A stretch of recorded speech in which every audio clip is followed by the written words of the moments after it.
Hello everyone, welcome to another video of real scary stories told on Reddit. Let's begin with the first story. This is a throwaway account as I want to keep this secret from my partner. I used to live alone in a small house in a small town in New Zealand, far away from the main region of Auckland. This incident occurred around 6.5 years ago, so some details may be altered as I can't vividly recall the exact event, which is surprising considering how scary it was. It all started one morning when I went to open my front door to buy groceries from the local market, which opened at 8:30 a.m. every day, even on weekdays. However, instead of finding what I expected, I discovered something strange, a small USB flash drive lying in the center of my doorstep. At first, I was confused and looked around to see if anyone was playing a prank on me, thinking about how mischievous teenagers can be these days. But when the outside of my house remained dead silent, questions flooded my mind. Who put that there was the obvious first thought. It was just a generic USB stick without any label. I doubted that someone would bother to walk up to my house and place it on my doorstep, but that seemed to be exactly what had happened. There was no way to know its origin or who dropped it, or if someone purposely left it for a curious person like me to plug it in. However, like anyone else would do, I brought it inside and decided to plug it into my computer. The USB drive contained only pictures, dozens of them filling every available space. I opened the first picture and clicked through them in order. The initial photos were of familiar places around town, including ones I passed during my morning strolls in the park. The fourth image was taken on our town's busiest street, and to my surprise, it captured me among the crowd, casually buying groceries for a barbecue the previous day. At first, I thought it might be a coincidence since it was a small town.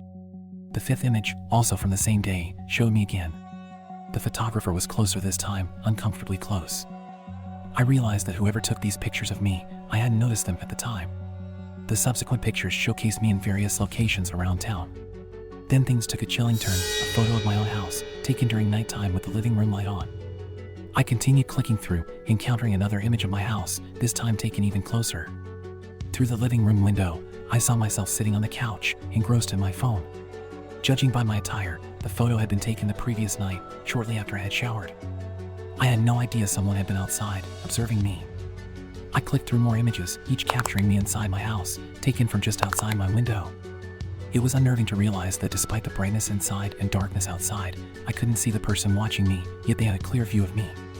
They didn't even need to use the camera flash. After around 20 pictures of me inside my house, a startling image emerged, a photo taken from within my hallway. The unknown person who had been taking these pictures had been inside my house the previous night. There were photos of my living room, now dark and empty, presumably taken after I had gone to sleep. Pictures of my kitchen, dining area, stairwell, and several as the figure ascended my stairs toward my sleeping quarters. My mind raced with thoughts of who could be following me. Had I wronged someone in the past? Said something to the wrong person? Was this simply a creepy individual who had targeted me? Were they armed when they intruded into my home? Regardless of the circumstances, someone had entered my house at night and photographed all the rooms, including my bedroom. The second to last picture showed me fast asleep in bed, completely unaware of the intruder. The final image featured a close-up of a handwritten note with a simple message, "Never hide a spare key under your doormat." Since then, I have moved to a new house. Next story. In 2018, I transferred with one of my friends to a university in Paris, and since we were broke and rent was very high there, we ended up renting a studio apartment together, which was 18 square meters, in one of the worst neighborhoods in Paris. Alongside our studies, we had to do some student jobs in order to afford food and rent. We received no help from the government, and our families were poorer than we were. The first job we took was an inventory job with shifts from 10 p.m. to 4 a.m., which was just terrible. Our sleep schedule was ruined, and we still had to attend university in the morning. This story took place on a winter night when I didn't have to work, but my friend did. I got out of uni late, and it was an especially cold day. As I entered the apartment building, I noticed a homeless man sleeping in the hallway. I didn't think much of it and assumed he was seeking refuge from the cold outside. I went up to our studio on the 13th floor, had a meal, and went to bed. I took out my laptop and put on my headphones, engrossed in a show on Netflix. I was so absorbed that I didn't hear my friend coming home until it was already 4 a.m. My friend was exhausted and went straight to bed. I continued watching the show, and then, after 20 minutes, I saw my friend gesturing at me from his bed. I took off my headphones, and he told me, "Hey, look, that guy wants to speak to you." I turned my head and saw a face just 10 centimeters away from mine, barely visible in the dark, only illuminated by the light from my laptop screen. It was the scariest jump scare I had ever experienced. I quickly jumped out of bed, turned on the lights, and the guy mumbled something. As I turned to face him, I recognized him as the homeless man who had been in the hallway.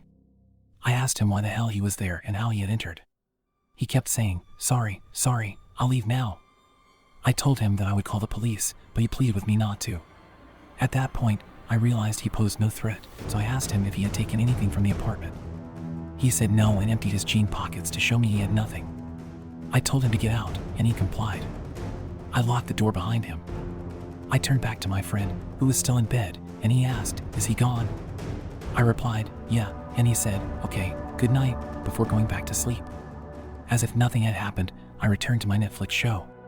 When we woke up the next day, we started discussing what had happened during the night, and it suddenly hit us how badly things could have turned out. My friend told me that when he arrived home, the homeless man was sleeping in the elevator. Since he was likely the last one to use the elevator, it remained on our floor. Our hypothesis was that when the homeless man woke up, he simply got out and tried every door until he found ours unlocked.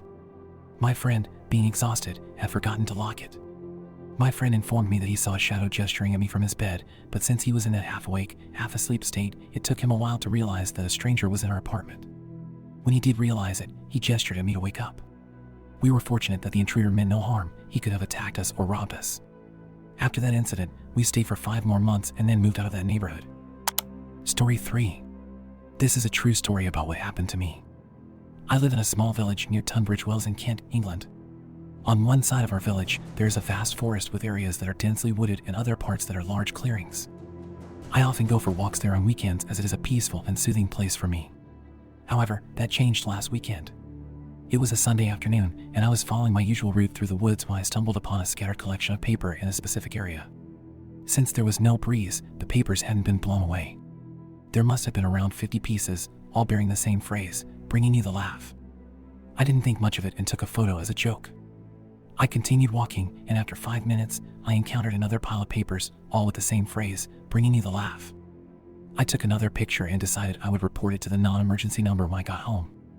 As I looked up from taking the photo, I noticed a bright flash of color along the tree line. I called out, "Hello? Who's there?" There was no response. I called out again, "Hello?" Still, there was no answer. I began to think I was imagining things, but I proceeded cautiously. Suddenly, out of nowhere, a clown jumped out from behind a tree. He wore a latex mask that covered his entire head, along with a vibrant yellow, purple, and red jumpsuit adorned with blue polka dots. The mask revealed his mouth, and he grinned at me. I half expected him to have crooked yellow teeth, so I was taken aback when he displayed a set of perfect, bright white teeth. I was a bit startled and managed to stutter, "Who are you?"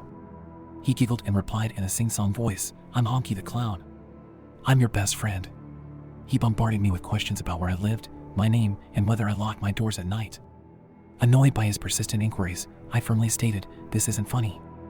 Leave me alone." His grin faded. "Not funny," he uttered in a hurt voice. "Not funny?" He repeated those 2 words, growing angrier with each iteration.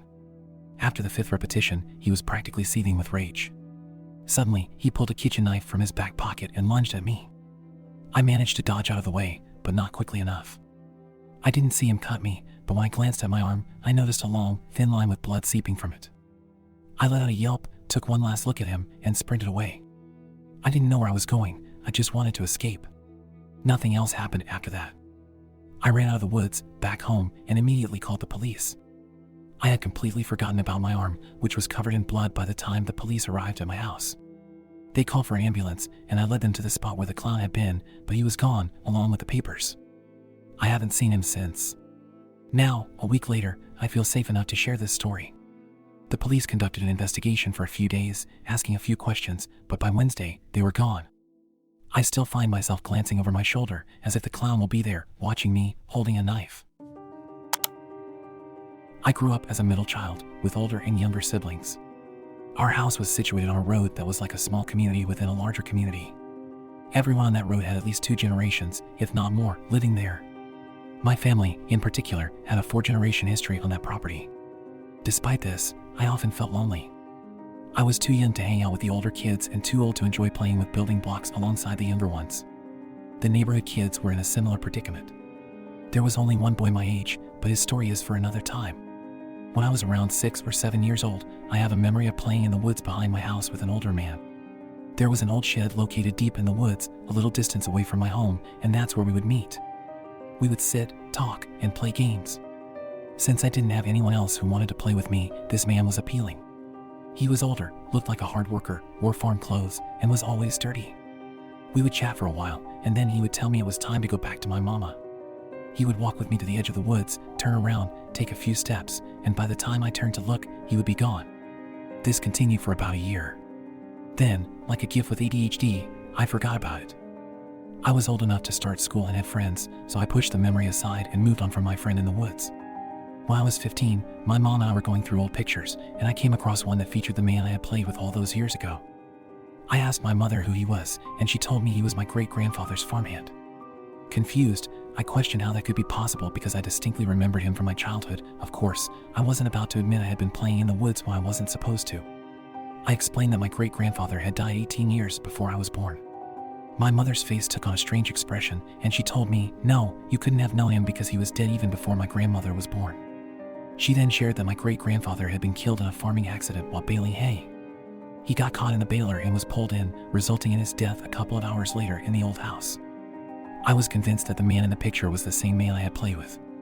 To convince myself that I wasn't going crazy, I decided to go back to the woods and find the shed. I eventually found it and went inside. It appeared just as it had when I had last been there, like a regular shed frozen in time. Excited to prove I wasn't losing my mind, I ran to get my mom and show her. However, when I led her back to the shed, there was nothing there. To this day, I haven't been able to find it again. So, either I'm completely insane, or I truly spoke and played with a man who had been dead for almost 100 years before I was even born.